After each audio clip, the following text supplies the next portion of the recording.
This has been one of the bloodiest recent days in Ukraine. A pre-dawn attack by pro-Russian militants on a military checkpoint there left more than a dozen Ukrainian soldiers dead. Ukraine's acting prime minister called it an act of war, but he vows it will not disrupt Sunday's crucial election. Mike Armstrong is following developments for us. A pro-Russia fighter who calls himself Devil shows off a small arsenal. Weapons seized in an attack this morning on a Ukrainian military checkpoint. This is moments after that battle. Ukrainian troops gathered around a truck after being hit by separatist forces at 5 a.m. By the time it was over, at least 16 Ukrainian soldiers were killed and 30 injured.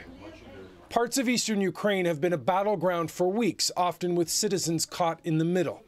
This 80-year-old woman hid with her cat under a table as her home was shelled overnight. The shots, according to reports, came from government positions.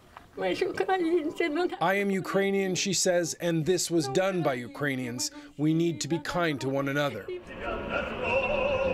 Now, it's been a week and a half since pro-Russia supporters held a controversial referendum and declared two independent republics in the east. They still hold buildings in towns and cities across the region, and yet the central government still intends to go ahead with presidential elections Sunday. The local electoral commission says Kiev promised security for polling stations and voters, but to this point it hasn't shown up. Their offices have been attacked and workers threatened repeatedly. We are afraid, says the deputy chair. Honestly, it's scary.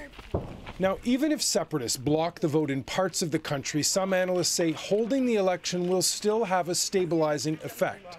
Even if there would be problems in the east of Ukraine, there would be a vote and the Ukrainians would go to vote, and that's the important. So they will have freely elected president.